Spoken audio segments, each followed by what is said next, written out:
Hey, this looks familiar, right? Oh, so let me see. How can I get out of the way here? Oh, shoot, whatever. It reminds me of your car shot, inside the car, but totally different than yours. But it's so easy to want to jump in. I love the old bullet holes up there too. Out target practice. I'm sure the farmers love that. Yeah.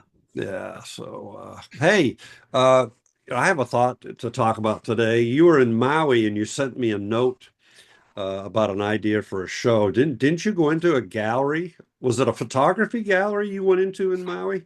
Yeah, we were in Makawao and just walking up and down. It's kind of a little artist town with lots of jewelry and clothes and Ah, okay. just really a lot of little shops, local artists, great glass Nice. blowing shop. Oh, nice. And there we see a photography gallery at Andrew Sullivan. I had seen his gallery down in Paella, but apparently he had moved. And so I decided to go in and just take a look at his work. And it was gorgeous. It's color work. It Uh,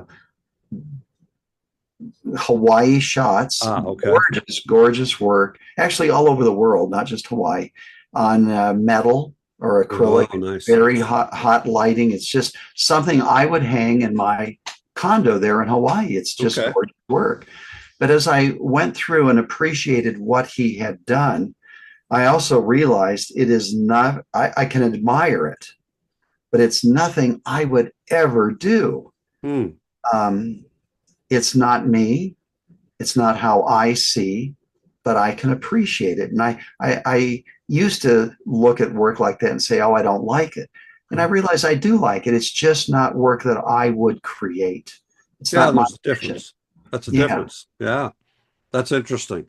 It's almost like you had an epiphany, of that. A You bit. realize that.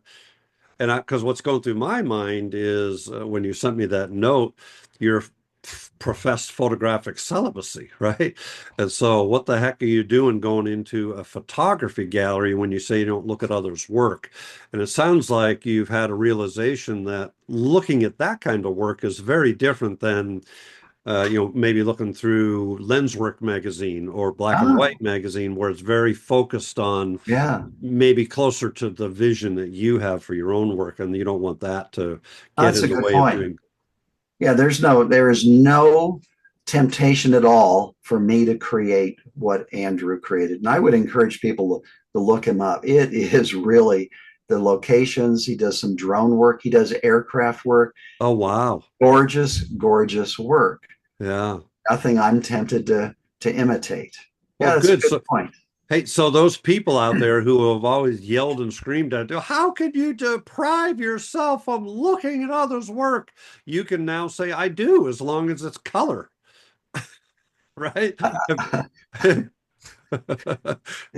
This that we'll do a little side thing here. This just came up. Somebody challenged me on that. How do I get my inspiration if Uh, I'm not looking at other photographers' work? And I thought, okay, if I see this gorgeous oak tree up in Northern California on this hill, yeah. and I remember when I was up there, I need to look at other photographers and how they've interpreted trees, oak trees, or even that tree before I can become inspired. Why can't I look at nature and God's creations and be inspired by that? Why do I need to look at other photographers' interpretations to be inspired? Blows my mind. Um, I mean, I do get it, because I think where they're coming from is as they page through lens work and they see an oak tree and they've never thought about photographing a tree ever in their life, and they go, "Oh my gosh, that's really cool. Never thought about that." So that's inspiring, right? It's an inspiring photograph. Now they might see photographing trees as a possibility and then go do those trees in their own unique way. So I'm or you could drive through the countryside and see trees and say, "Wow, wouldn't those make a wonderful subject? Look at sure. how the light hits them and how they silhouette against the." Yeah, I don't appreciate that. Yeah, To but me, that it only gets inspired me to copy what others were doing. But it I gets want my back to, own idea. yeah, it gets back to we all do things differently, right? I think for some, it's hard to come up with their own ideas. It's hard because they're not full-time photographers. They're not as passionate as you or I or others. They only go out 4 times a year, and so they need to look through a magazine and go, "Oh, that's what I can do when I go to Hawaii." Or is that a crutch? Is Well, that it's a a crutch? crutch. You don't stretch yourself because you have, I'll just flip through this magazine for some new ideas. Are those really new ideas though? No, they're not, of course. So, they're new. They might be new ideas to you because you've never seen them before, but they're certainly not honest work at that point. Honest work, the way I define The it. way Yeah. you describe it, Yeah. right? Yeah, and that's going to be different for everybody. But I do think the more, with all the type of shows that we do, the more confident we are, the more we truly believe that it doesn't matter what other people feel about our work, all these things that we love to talk about, then we can get to that place where we just show up and we make photographs. I was thrilled because in this last trip to the Palouse, I went over to it's a new customer and really good photographer. They were all good photographers actually, which seems to be the case all the time now. And I wanted to show him, I was really thrilled with this one. Hey, let me show you this, Bill. And he goes, I don't want to see it. I went, oh, sorry. He says, I have no interest in seeing what you're doing or what anybody else is doing in the field. By the way, Bravo. big shout out to Bill Dixon, by the way. Bravo. Bill is a loyal follower. He has watched every single show we've ever done. I'm serious, he has. You What's he would like a adore him. You would what's he adore like in a him. rest home and he's stuck in No, bed and he has nothing better to do? he's as big as I am, but he's stronger and more handsome. He's got more hair than I do. No, Bill was a blast, Well, here's and another thought. he was one who obviously has listened to either he had that we didn't talk about it, but I'm sure he's listened to our shows enough to know where we come from. But he really had no interest in seeing what I was doing. We've really swayed off our original topic, but here's another thought. Okay. If we need to look at other people's photographs for ideas, it might be that you don't believe you're creative. And we certainly can bring up a certain name of a person. Yep. Should we bring up his name? Who, Roger? Roger. And, you know, his first started off, I interpreted his comments to be, I'm not creative. Then he said, no, you misunderstand. It's not that I'm not creative. I'm just not as creative as you.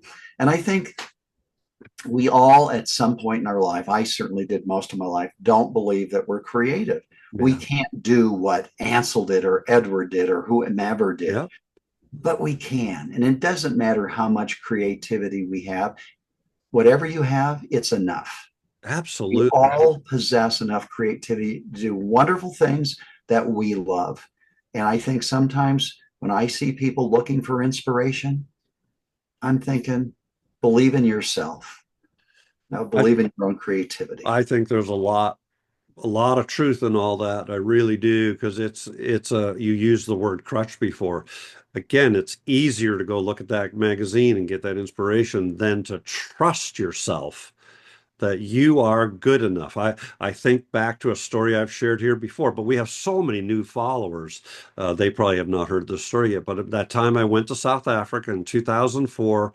I get off the airplane and Farrell McCullough, my good buddy who's with me, looks at me and says, John, I don't want you to look through anybody else's viewfinder this entire trip. And I looked at him and said, what are you, nuts? Then I will have wasted a trip to South Africa. I will not have good images like you.